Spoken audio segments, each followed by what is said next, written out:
Welcome to Oakland University's virtual event series, OU Explorations. I'm Catherine Lehman, your moderator for this evening. Tonight, you will hear a presentation by OU faculty member Katie Greer and insights by Director of Philanthropy Lynn Fisher and Dean Polly Boroff-Jones. Following the presentation, there will be a question and answer segment shared by Katie, Lynn, and Dean Boroff-Jones. To ask a question, use the Q&A icon at the bottom of your screen, not the chat feature.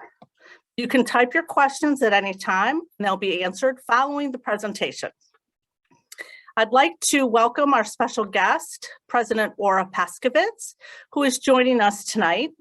Ora, we know you have many requests for your time, so we're honored that you're spending some of that time with us this evening. Whenever we have a presentation with a guest speaker, there is a reminder that we give. The views and opinions expressed in this program are those of the authors and do not necessarily reflect the official policy or position of Oakland University. Oakland University fully supports the First Amendment. I believe we're ready to begin. I'd like to introduce your host for this evening. Lynn Fisher is the Director of Philanthropy for OU Libraries, as well as Student Affairs and Diversity. She works with alumni and university friends that are passionate about student success at Oakland University. Lynn has been with Oakland since 2017. Lynn, are you with me?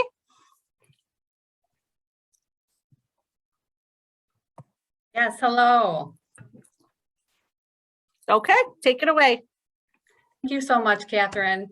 Really appreciate the opportunity and welcome to everyone. I'm Lynn Fisher, Director of Philanthropies for OU Libraries and Student Affairs and Diversity. I'm really excited to be here tonight and I appreciate everyone joining us this evening. We have a wonderful librarian presenting this evening who will share her research on dispelling conspiracy theories. This evening is also a nice opportunity to highlight the library as we celebrate 60th anniversary since opening our doors in 1961.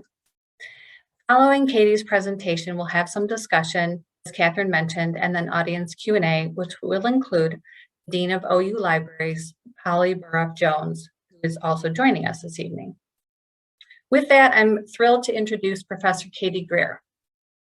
Professor Greer is an associate professor at OU Libraries. She graduated from Aquinas College with a degree in English and received her master's in art history from the University of Notre Dame. She then went on to obtain a second master's in library and information science from Drexel University in Philadelphia. Professor Greer recently began work on her PhD right here at OU. She's been with OU Libraries since 2011, and in her role, she is a librarian liaison with OU's Department of Art, Art History and Design, and the School of Music, Theater, and Dance. Professor Greer and her colleague have done some fascinating research on conspiracy theories, resulting in the published article in 2020. So this topic has direct implications for all of us, but particularly relevant in today's society and for our students and young people growing up in the information age. So let's hear from Katie. Take it away. Thank you so much for the warm welcome. Before we start, I want to acknowledge my co-researcher on these projects, Stephanie Bean, who is a librarian at the University of New Mexico. We worked together on a national task force for our professional organization, and last fall, a random conversation about how overwhelmed we felt in the face of online conspiracies led to this project. Our call to action article was published in January of this last year, and we are currently working on follow-up research to record librarians' experiences with conspiracy theorists. Today, I'll be focusing on QAnon as an exemplary case study for conspiracy ideation and what Matthew Hanna terms the, quote, information dark age, unquote, that we live in, because it has played a big role in our culture and society in recent years. As I'll be discussing, QAnon is just a symptom of a larger, more complex issue. At the time of writing my article, last fall, it was a nuisance. It was a joke in some circles because political candidates were starting to say some weird things that would then be traced back to QAnon. We knew it was out there. We knew it was problematic, but we didn't quite understand the scope, and I don't think anyone did. I kept saying things while working on the project like, oh, I'm just in a really dark place right now, and everyone would kind of laugh. But then January 6th happened. All of a sudden, everyone knew who QAnon was, thanks to the superlative example of the so-called Q shaman, who made for such nice photo ops throughout the chaos of that day. Since then, there's been an explosion of media articles trying to explain the movement, likening it to a pseudo-religion or a massive orchestrated game, all of which have really good points. But let's take a step back from our national nightmare and get a brief understanding of the why and how of conspiracy thinking. The caveat here is that this is very condensed, obviously. The research on conspiracy thinking is actually relatively new, and this is not my area of expertise yet, so please see our bibliography and our website, which will be shared out with you in a follow-up email. It helps to understand that humans are literally wired for conspiracy thinking. Biologically, it makes sense that there would be mechanisms that support groupthink or an us against them, good versus evil, or sort of more paranoid mentality in order to survive. Scholar Rob Brotherton defines the basic characteristics inherent to all conspiracies. They're at odds with mainstream thinking. Conspiracy theorists believe that they have secret knowledge that others don't, knowledge that would shake the very foundations of our society. The conspiracies tend to be sensationalistic. So this isn't something boring. This is something relating to hugely traumatic events or wildly out there things like alien visitations. That's why things like 9/11 or JFK's assassination tend to attract conspiracies.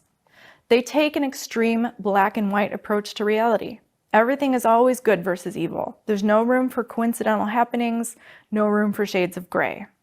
Conspiracy theorists also accept very low standards of evidence. They saw it on Facebook somewhere, therefore it's true. And it's also built around gaps in the record. So instead of conspiracy theorists saying, this is something we don't know yet, they characterize it as obviously it's the hidden, something nefarious that's being covered up. They self-insulate, with adherents demonstrating motivated reasoning in order to justify any information that counters or questions what they believe. And we've seen that with QAnon as they shift the goalposts for what they're doing. Conspiracy theories adapt in order to stay relevant and to continue the narrative for the followers. We're definitely seeing that for QAnon. So it's impossible in this short time given to do a full overview of QAnon. So I'd like to recommend our website, which has an extensive bibliography again. That link will be sent out. There's also some great podcasts out there if you search QAnon. Conspiracy theories are not new, but the social web has given them a new environment in which they thrive. QAnon started on the infamous chans, which are sort of like a dark version of Pinterest. They're image sharing boards that have become well known for attracting the absolute worst elements of the internet outside of the dark web. The eponymous leader Q actually appears to have become posting as part of a role-playing board wherein several participants were pretending to be high-level government informants. The Q refers to the author's supposed security clearance level. The basic premise of the QAnon movement is that President Trump was actively prosecuting a high-level secret pedophile ring that infiltrated the entire world. Conspiracy researcher Joseph Uchinsky, however, describes them as a cult and notes that as the movement took off and people started to take it all way too seriously, it became a bunch of other long-standing conspiracy theories kind of mushed into one. The posted Q drops communicated to followers the various actions that Trump and his team of superheroes had secretly taken, as well as the date of the storm or the big reveal and handing out of justice, which took various forms depending on who you were talking to. QAnon adherents, as with other conspiracy theorists, pride themselves on the research they do. They often treat each communique or Q drop as a Nostradamus-like prophecy that requires careful decoding. As they communicate and parse through the drops, they build trust with each other, and they recognize their own within the group as authorities instead of the derided mainstream media or other non-enlightened beings. Where we go one, we go all is what you see a lot. It's WWG 1WGA, and you'll see that posted everywhere. That's their slogan. So as they sort of communicate with each other and create little offshoots of conspiracy theories, this is the rhizomatic nature of the internet coming into play. They continue to add to the dimensions of the conspiracy. They build on various pieces, they incorporate other pieces, and everything kind of just goes haywire. Goalpost shifting is an integral part of the movement, with adherents doing mental acrobatics in order to fit events into the narrative. Thus, for example, Nancy Pelosi, we see in Congress, is actually a doppelganger, with the real one imprisoned for her crimes. This is an actual thing that has shown up. This behavior has shown up in many internet communities, such as the Free Britney movement, the Cecil Hotel death of Elisa Lam, and more recently, various conspiracies related to the COVID pandemic. As I've acknowledged, neither Stephanie nor I are conspiracy researchers. We are librarians. So why is this our purview? Librarians hold as core values democracy, education, access to information, and social responsibility per our professional organization, the American Library Association. During the past few decades, the profession has actually taken an instructional turn, so that even though the popular conception of the librarian is that of someone who manages book collections with a handy bun on my head, we now position ourselves as the experts on information literacy and other literacies, and teaching that to our constituents. At OU, the librarians teach information literacy to the students as part of the first-year writing program, throughout their majors as liaison librarians, and also through a Gen Ed course, LIB 2500. I personally work with students on examining emotional bias, critically evaluating information, and asking the kinds of questions that need to be asked in today's information landscape. It's an attempt to endow our students with the lifelong skills they will need to function effectively in our society. The literature on conspiracy ideation tells us that conspiracy theorists often have mindsets with a greater need to find explanations and patterns in what are actually random occurrences. Those who believe in one will fall prey to others.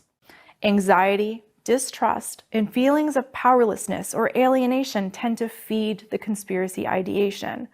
When a person who has what is termed cognitive maladaptation finds a group with common beliefs and interests, with handy answers to large problems, the conspiracy takes hold. Because of this, we must be sensitive to how we frame mis- and disinformation when we talk to conspiracy adherents or anyone who passes on some questionable information. It should be noted there's a large spectrum of ideation, from curious exploring to completely falling into the proverbial rabbit hole. But even with those just starting to explore something like QAnon, if we go in and we say fake news, which is of course now a very politicized term, or if we just dump a bunch of facts, they'll dig their heels right in. Coming in cold and just throwing up a wall of information will feel like an assault. And again, they don't ascribe authority to outsiders the way they do the insiders of the group. That's actually why fact-check notifications never really work. Added to that, the research shows that labeling something a conspiracy theory, it tends to just romanticize it. The adherents feel validated that they are indeed part of an exclusive group with secret knowledge. Cognitive flexibility is the aim here, embracing open-mindedness and being able to acknowledge when one is wrong. We need to model this as well. For example, I share with my students how I shared some false information about animals returning to Venice and other places because of the COVID shutdown. I'm interested in the environment. I had an emotional response to those stories, so I just passed them on. I didn't do any critical thinking. I know better. We all make mistakes. I say this with caution because there's a fine balance. We need to listen empathetically and acknowledge the motivations behind the conspiracy. For example, I feel fairly confident that my listeners today are against child abuse and pedophilia. Many QAnoners are motivated by the need to protect our children from what seems like a very dark society. Their hearts are in the right places. But by acknowledge, I don't mean agree with them. I just mean you can say things like, I understand that it's scary, or I think that sounds very disturbing. See the use of I statements here? And from there, you can try to use strategies like analytic, or Socratic questioning to get the person in the habit of critically questioning. You want to build that trust so that you can slowly break down walls. And that's far more important and effective than screaming at someone on Facebook that they're wrong. Since publishing our article, I've had a lot of people ask me what they should do to counteract bad information, especially when talking to family members or friends. So should you decide to engage, one strategy that came out around the time of our research is from John Cook of George Mason University. He has a great video that goes into how we can effectively debunk misinformation and the psychological reasons for the strategies he recommends. Let's watch his approach together. How do you debunk misinformation? An effective rebuttal requires 3 elements: fact, myth, fallacy. I'm going to explain how to tie these together into a cohesive debunking. The most important element of a debunking is the fact that dislodges the myth. To understand this, you need to think about what happens under the hood when you debunk a myth. We all form mental models of how the world works. Our mental models are a series of interconnected parts. A causes B, B causes C. But what happens when you learn that B is wrong? In 2002, Colin Sift tested what happened when people read misinformation about a warehouse fire followed by a retraction. At first, people were told the fire was started by some paint and gas cylinders in the room where the fire started. Some participants were later given a retraction, clarifying the room had no paint or gas cylinders. Other participants didn't receive a retraction. The researchers found the retraction didn't have much effect on removing the misinformation. People who read the correction believed that paint and gas started the fire just as much as people who never got the correction. The misinformation continued to influence them. The researchers called this the continued influence effect. Not the most imaginative title, but at least you get the idea. When you debunk misinformation, you're reaching into a person's mental model and removing the myth. That creates a gap in their mental model. But people don't like gaps in their mental models. It makes them feel uncomfortable. That's why the misinformation comes back and continues to influence. We prefer a complete inaccurate model over an incomplete, more accurate model. Sift found the most effective way to reduce the continued influence effect was to produce an alternative explanation for the fire. She found if the retraction included evidence for arson in the form of gasoline-soaked rags near bales of paper, then participants stopped believing the original misinformation. It's not enough to tell people the myth is wrong. You also need to provide an explanation that neatly replaces the myth in their mental model. Let me give an example. One climate myth is that the sun is causing global warming. It should be enough to show how over the last few decades, sun and climate have been moving in opposite directions. Global warming can't be caused by the sun because solar activity has been having a cooling effect on climate. But that isn't enough. You also need to provide an alternative explanation for global warming. In this case, there are many observed patterns in climate change that not only rule out the sun, but also point to an alternative explanation: greenhouse gas emissions from burning fossil fuels. Let's pick one. The upper atmosphere is cooling while the lower atmosphere warms. If the sun was causing global warming, the whole atmosphere should warm. But this pattern is a distinct pattern of greenhouse warming. So providing an alternative explanation is a key element to debunking misinformation. The example given by John Cook assesses climate change conspiracy theories against the framework of the single cause fallacy. Scientists observed human fingerprints all over our climate. There's a common myth that our climate changes can be explained by a naturally occurring cycle of changes. However, this asserts a single cause fallacy. They give the example of looking at a murdered body and assuming that because in the past humans died of natural causes, the murdered person did so as well. Unfortunately, there's a growing body of evidence that proves that the climate changes occurring go beyond what has naturally occurred in the past. So that's the structure of how you might debunk that. Lastly, I want to encourage you to protect yourself from mis and disinformation. I teach my students the Sift Method. First is to stop, check your emotions.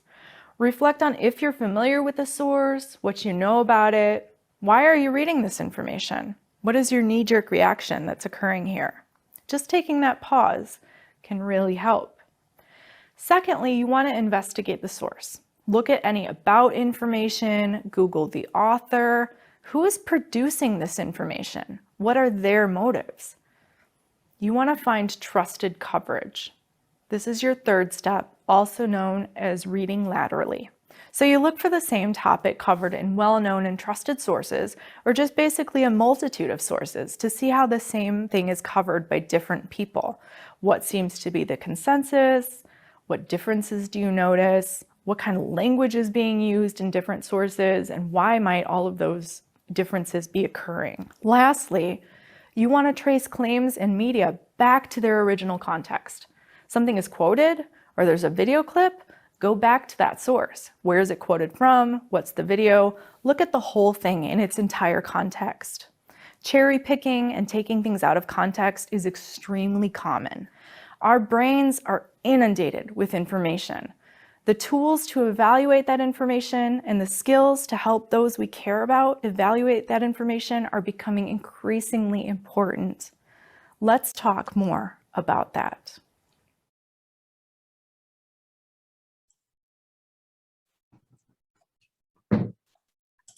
Thank you so much for the warm welcome. Before we Thank you, Katie. Professor Greer's with us now. That was a wonderful presentation. Great job. It's a fascinating topic. I think most of us can relate to either falling prey ourselves to some aspect of a conspiracy theory, like you mentioned, or know someone close to us that has. So this is really helpful information. I really like the way that you provided ways to, how these things develop and strategies to really respond more effectively so that we can keep our relationships, especially when it comes to family, right? So there's a lot to discuss here, some new terminology. So why don't we dive right in? Great. I'd like to start with just telling us first how you got interested in this topic. Well, I mean, I think, as I mentioned in the video, it sort of sprang out of a conversation with my co-researcher and myself. We were just talking about how overwhelming it all felt. As librarians, I think we are innately interested in sort of what we call the information landscape. So all the different information sources that are out there and how people are engaging with that. My past research sort of centers on information behaviors of students. So what they're doing with information sources and why, and thinking about those things. So when I see something like QAnon happening, it leads to a lot of questions in my mind about what exactly is going on when these people sit down and engage with this bad information, this disinformation. So that's sort of, it was just sort of a side conversation. It was a little side project, but it's gotten a lot of interest, probably because of what's going on in the world today. I bet it has. In fact, the first time that many of us heard this presentation was in March of 2020 when you spoke during Authors at Oakland event. And that was only 2 months after the January 6th attack on the US Capitol. What kinds of reactions and feedback did you get at that time since then? Yeah, it's interesting because as it was happening, I was not surprised at all. Everyone else was shocked and terrified. And Stephanie and I had, you can't really see something like that coming, obviously, but it was sort of, we knew something would eventually happen with this group. Seemed to be what was happening. So since March and since the article, we've gotten lots of citations. A lot of people have been coming us to sort of ask about this research, ask about what we know, get recommendations, because again, we're librarians. So, what should I read to know about this, or what should I listen to? And just, lots of conversations, because again, I think, it was out there and people kind of knew there was this thing called QAnon, or maybe they didn't know at all. But it's become so much more, and it's so much more in the news these days for many reasons. So there's been a ton of interest. We've been invited on a podcast. I was telling you, Lynn, in the car earlier. So it's becoming less of a side project and more of a bigger research project for us. I bet. Yeah. I bet it has. One of the things you mentioned, I really love the John Cook video, the way that he explained, the thought behind some of the thinking and why we tend to fall into these things. I wanted to ask you about, you mentioned the information dark age. Can you tell us more about that? We've heard of the information age, but the information dark age. Yeah, so I grabbed this. I just thought it was a really nice description. I have the article here. It's from an article by Matthew Hanna. It's called QAnon in the Information Dark Age. And so he uses that term to describe, and I'm going to read this to you so I don't mess up his words, but he calls it a new media paradigm for the 21st century. It's a synthesis of distrust in news media and mainstream politics, ubiquity of information access, and public inability to parse online truth from fiction. So it's sort of the confluence of all these things leading to this information dark age. People don't trust information that they trusted before. They don't understand how information has changed from maybe in previous generations. There's bad actors, the whole Russia interfering in social media, that is actually a true thing, so it's just all these factors coming together that sort of creates this, what he termed the information dark age. So I think he talks in his article a lot about how when the internet first started, it seemed like it was going to be this golden age of knowledge and inquiry and access to information around the world for everyone, and it was going to lead to all these great things. And instead we have a lot of people sharing pictures of cats or bad information. So it's just, it is what it is, So with the bad, I guess. Yeah. So how does, or does it, how does one's political beliefs influence their likelihood to be swayed by misinformation? Yeah, so that's actually, it's a really common misconception that people who lean to one side or the other have a tendency to be more conspiracy prone, I guess. But actually, it's just a human tendency, honestly. There's biological underpinnings. And so the political spectrum does not have an effect on whether or not you are going to be more prone to conspiracy theories or not. Obviously, QAnon, the adherents tend to lean more right. It's gotten very, it started out of a Trump supporters and things like that. And so they tend to lean more right, but it's not just right-leaning adherents of QAnon either. But then the left side has its own conspiracy theories. So, there's really no correlation to that. You talked a lot about incorporating this information into the classroom for our students and giving them specific strategies like the Sift method that you mentioned, and just in general, listening and being empathetic. Can you talk more about what you're planning to do in the classroom, working with students? Yeah, so I teach our Gen Ed course. So a lot of what I do is done in that course, although as I work with art students and theater students and music, because of my liaison role, I get little chunks of time with them. But basically what I'm doing in my classroom is I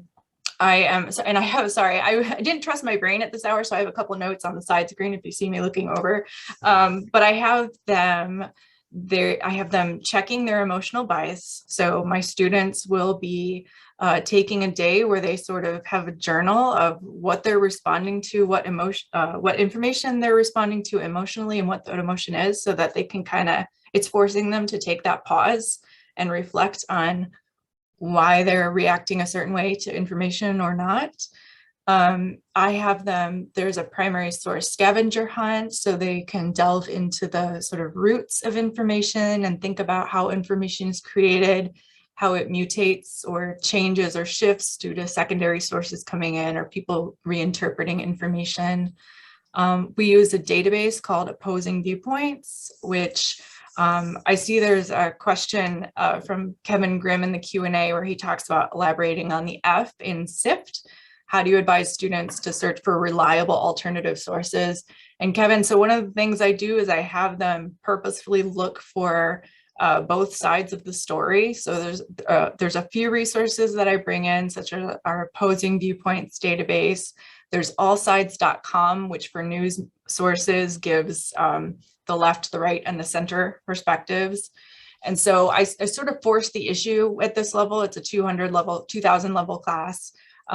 So I bring them to the sources so they can get into that practice of doing that. And we talk about bias in the news media. We talk about authority, what that means. Like, why do you give someone authority? Why do you believe what they're saying over others? And we have a lot of different points of conversation about that in the class. So basically, I'm really just trying, and this is really anytime I meet with students, I try to build those habits of mind so that they are constantly thinking about their own thinking and thinking about what they're reading and what the general context of that information is, who was producing it, what might their biases be. I mean, it's a big process. It's a hard thing. It's a very hard thing in today's information environment, but just, lots of practice. Is Socratic questioning part of that? Yeah, it is. And I'm sort of slowly building that in, because that was one of the things we identified in our research as one way of helping those who are expressing conspiracy ideation to sort of start questioning their ideation. And so Socratic questioning, and again, this is we have a section about this on our website if you want to look at it later, but it's just sort of using questions to draw out their thinking and to help the person you're speaking to examine their reasoning for something.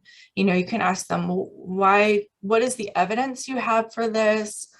What is not presented in this evidence? So what is missing, or what are you downplaying or ignoring essentially that might present a counterpoint?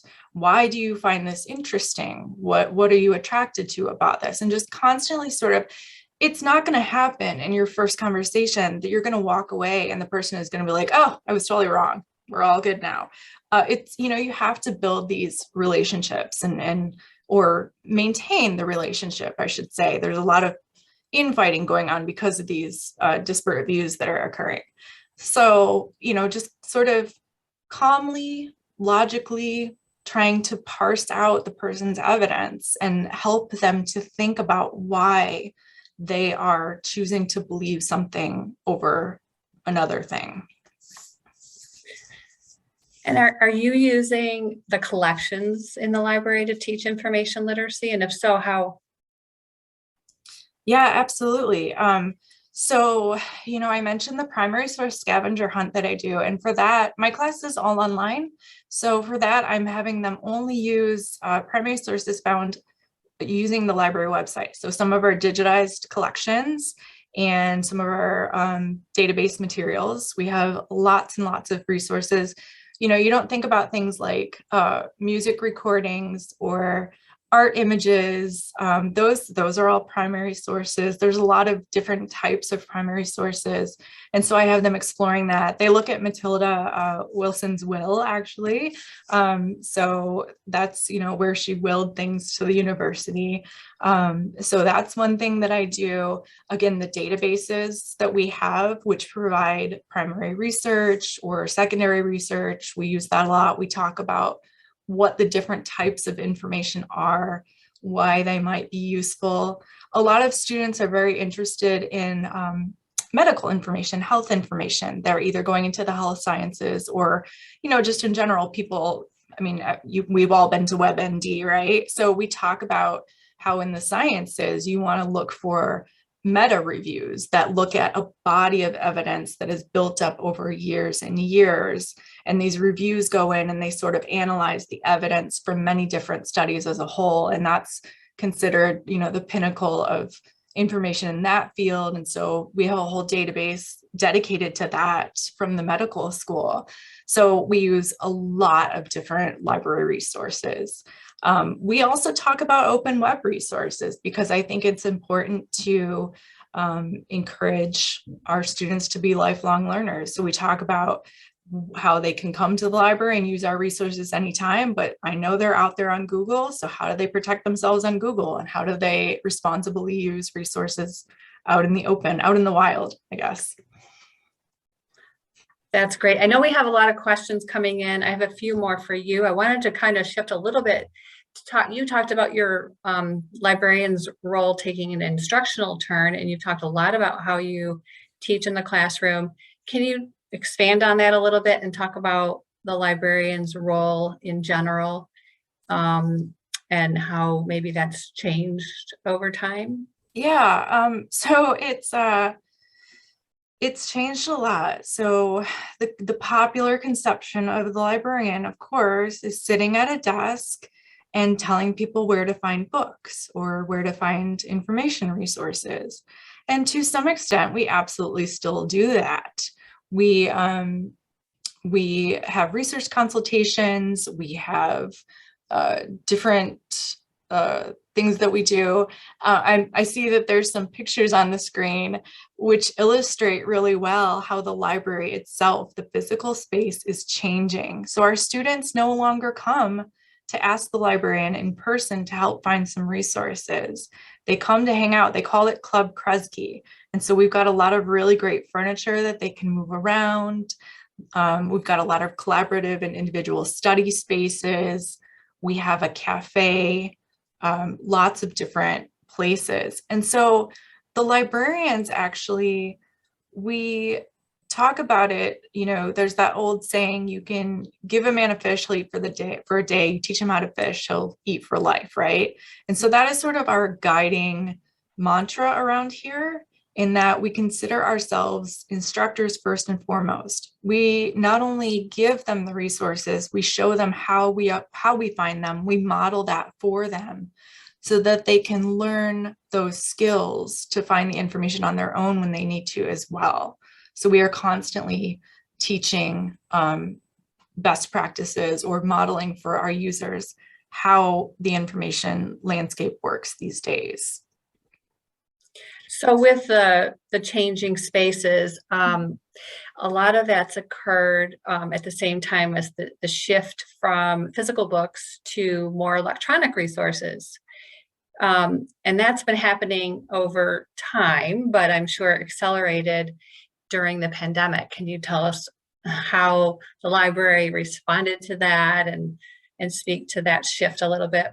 Yeah, absolutely. So as you saw in those slides, you know, we, first of all, this building was built, you know, we are 60 years old now, and it was built for a much smaller student population. So we are bursting at the seams.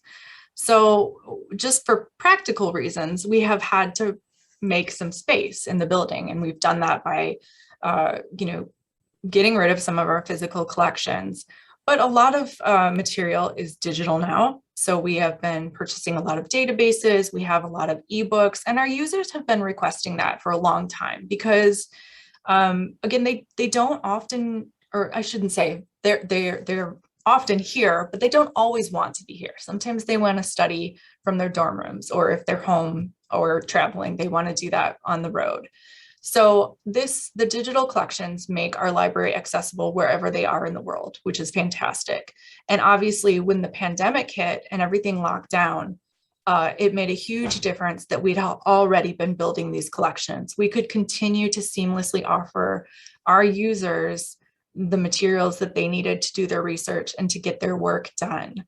So a lot of times, you know, they're coming into the library now. We've got on the screen, you see, we've got our makerspace, which has some great technologies that they can try out and play with.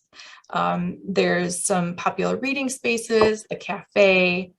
In the upper left corner, you see our new presentation practice room. So they can come, you know, a lot of our classes require our students to do professional presentations, so they get used to that. Or they may have presentations that they're doing for their work or their personal lives, and they can use that new presentation practice space to get used to what they're doing and feel comfortable with that. So we have a lot of great spaces to help our students not just study, but to learn and engage on campus with everything that they're doing.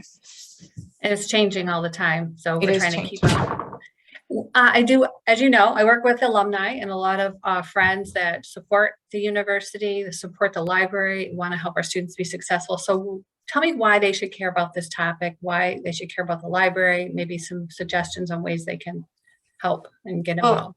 Of course, I'm biased, and I saw, why would you not care about the library? It's the best place on campus. But, really, we, here in the libraries, I talked about how we consider ourselves teaching our students to fish. We are teaching them to be learners in the 21st century. We are educating the 21st century citizen. So we're not just preparing them for their classwork, we're preparing them with the skills they're going to need forever in their careers, in their lives, because we are all engaging with information all the time. So we need these skills. With the collections that we have, by supporting the library, by supporting us, by just coming in and, attending our programs, or like being here tonight, thank you. This supports what we do. It shows us that we are making a difference, and it helps us to do what we love, which is to help our students succeed. Thank you, Katie. I'm going to bring in our Dean, Polly Burruff-Jones, and we're going to go into Q&A. Dean Burruff-Jones came into Oakland University from Indiana University, Kokomo in 2020, and she's joining us now. Welcome, Dean Burruff-Jones. I'll give you a moment to say welcome. Thank you. Thanks, Lynn. And thank you, Katie, for that excellent presentation. I just think it's fascinating. And thank you to both of you for that great follow-up conversation that we just had. I'm so proud to be a part of Oakland University, and it's really a pleasure to be here tonight. It's been an interesting 17 months since I joined OU in July of 2020. And I truly appreciate the support of our Board of Advocacy, our alumni, and other donors who are instrumental in helping the OU libraries achieve their priority goals. And I know several of those people are with us tonight, so I'm glad to see you in the audience. I just want to mention a couple of things that we've been working on in the last year and a half since I've been here. So, for example, affordable education has been a focus for us, and that includes building our free textbook collection, as well as providing support for faculty who wish to convert their classroom materials or their course materials into free or low-cost materials for their students. Both of those programs or efforts really help our students financially. It helps them stretch their college money, and ultimately contributes to student success. We've also been focused on refreshing spaces. I don't really need to say much more about that because you just saw some great slides about illustrating some of the things that we are doing now and have done in the recent past. As Katie mentioned, our building was built for a much smaller student population. So, and again, with the advent of electronic resources, we've been able to take space that was previously devoted to shelving books to create more student workspace. So we continue to work on that. And then our digital initiatives or digitization initiatives, those allow us to make our rich archives and special collections discoverable and accessible to researchers and historians and really anyone anywhere in the world who might be interested in our unique holdings. So I'm going to be very brief because I know we have several questions queued up here. And so let's turn it over to the audience to ask their questions. Thanks. Thank you so much, Burruff-Jones. I'll get right to the questions. This one may be for Katie, but both of you are here to jump in as you can. Susan Simmons asked, I'm thinking that people who follow QAnon also read laterally. My understanding is clicks on social media lead to being inundated by like-thinking posts and articles because of the media algorithms. How do I explain that my reading laterally is correct, but their reading laterally is not? That's a really good question, Susan. And yeah, you're absolutely right. The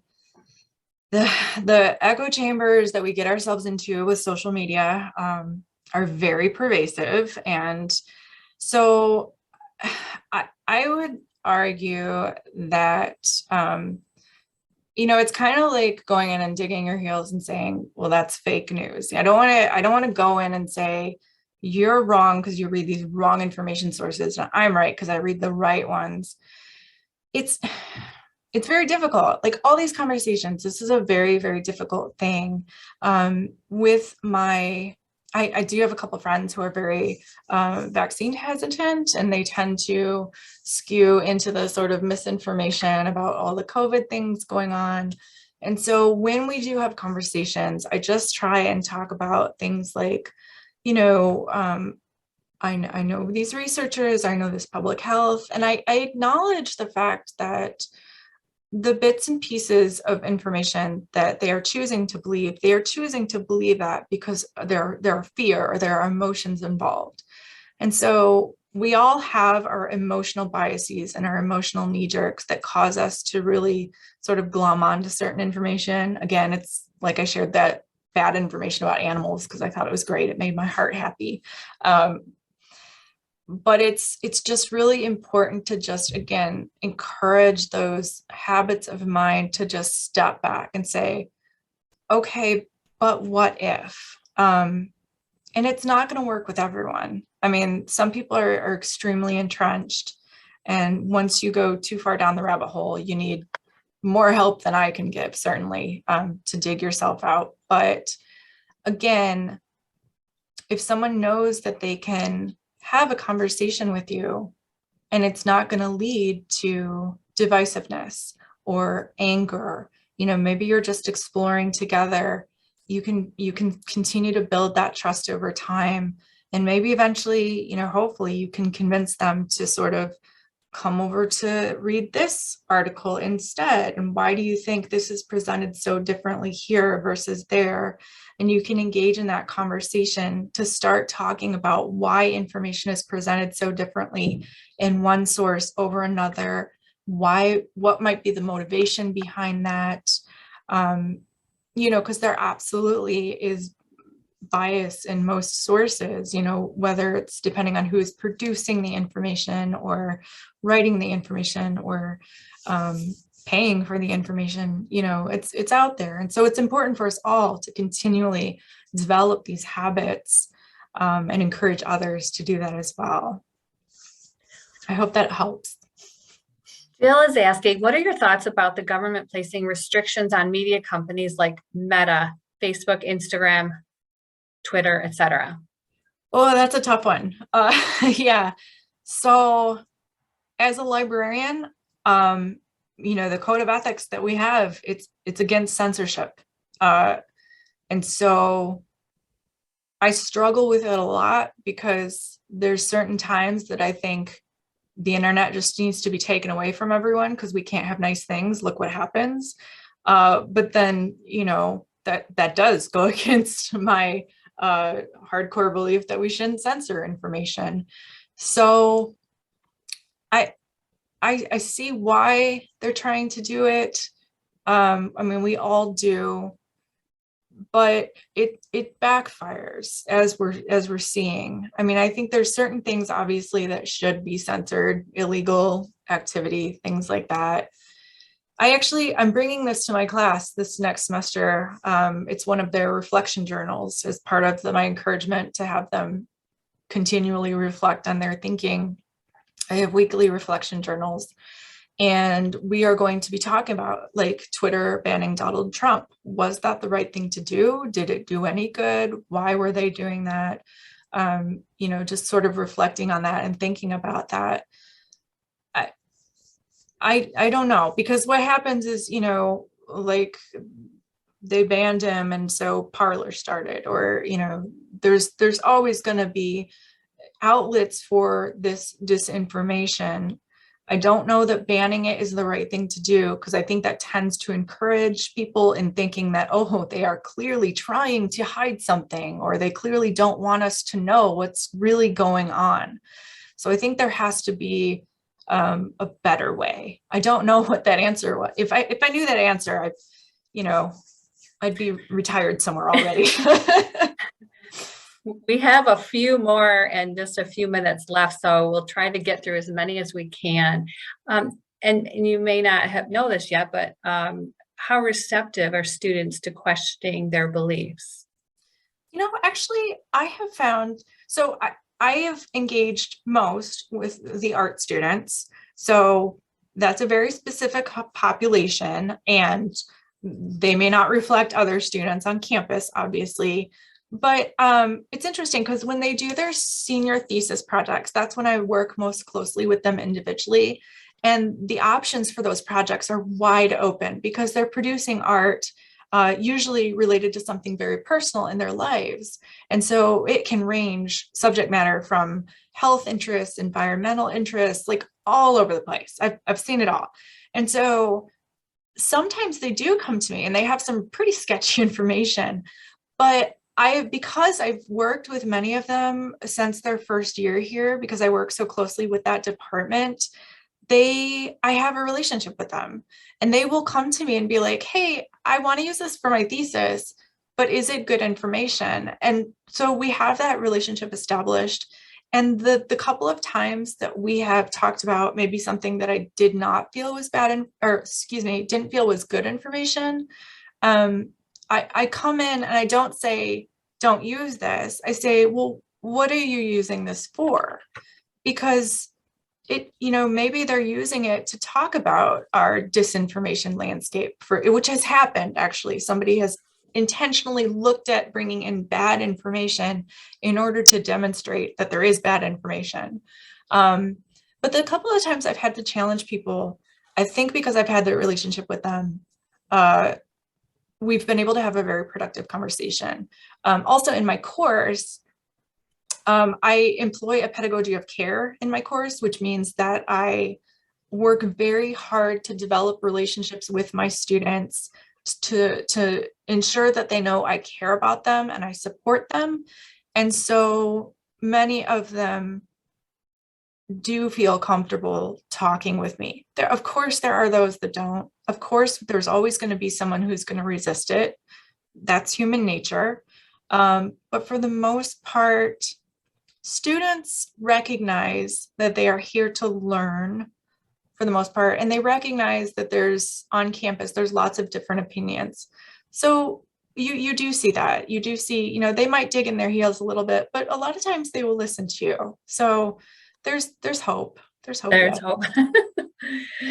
I think we have time for a couple more. Can you comment on the use, familiar with the term Morton's fork argument?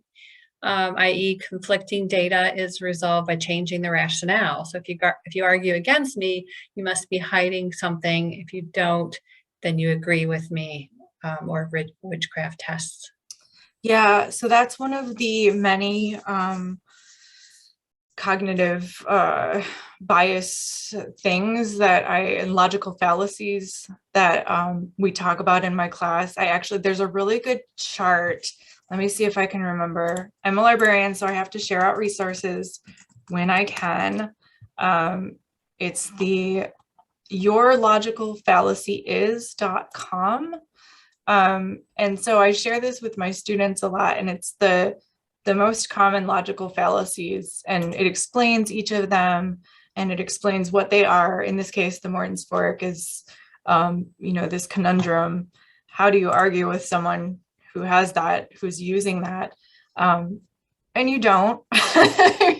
You just you continue to calmly and rationally state your own truth and your own facts, and try to keep that conversation open with that person. Again, I just think relationships and building relationships is so important. Even if it's not on the personal level, just in our society, we need to stop yelling at each other because we're not getting anywhere. Like, we're just butting heads. And so I think, if we can all just take a nice step back and take a breath and have some calm conversations, maybe we can start coming to some understandings and appreciation of middle ground type of thing. I don't know. I like that suggestion. I get very idealistic. If we don't get to your question, we'll be able to follow up with you after the presentation. So this probably have to be the last question. Is the class something that alumni or community members can take? That's a really good question. It is not currently because it is a Gen Ed 4-credit class. We have sort of, couple of my colleagues and I have talked about offering it as one of the community classes. I forget, I think it's, oh gosh, I forget what it's called. Lynn, do you know what they're called? The classes that are offered to community members? Oh, through PACE? Yes, thank you. Professional and continuing education. Yes, we have talked about developing a version of that, of the course for that. And I really do hope to do that in the future, because I think that would be, number one, a lot of fun. And number two, I think there would be a lot of people interested in it because the information world that we live in is constantly changing. And so it's good to think about these things. So I'm hoping in the future, the answer will be yes. Great. Thank you so much, Professor Greer. If you have any final comments, Dean Burruff-Jones, I'll let you have a few words at the end, and then we'll head back to Catherine for closing comments. I just want to thank everybody for being here tonight and for supporting OU Libraries. And know that we do welcome everyone back into the library now. Just please remember to wear your mask when you're in here. You can, as you know, it's our 60th anniversary year. You can watch our website and our Facebook page for upcoming 60th anniversary events. And we do have a trivia challenge that you can find on Facebook where you can test your knowledge of OU Libraries history, and you can win prizes. And you can also see examples of the fruits of our digitization efforts in those trivia quizzes. So I'm going to turn it back over to Catherine to close it out for us. Thank you.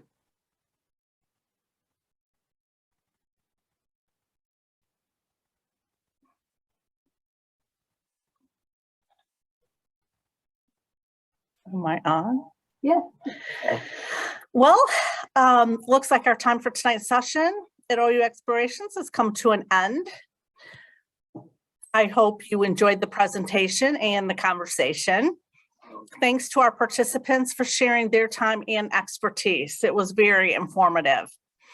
As you log off, you will have a brief 30-second survey pop up, and we hope you will complete that and give us your feedback.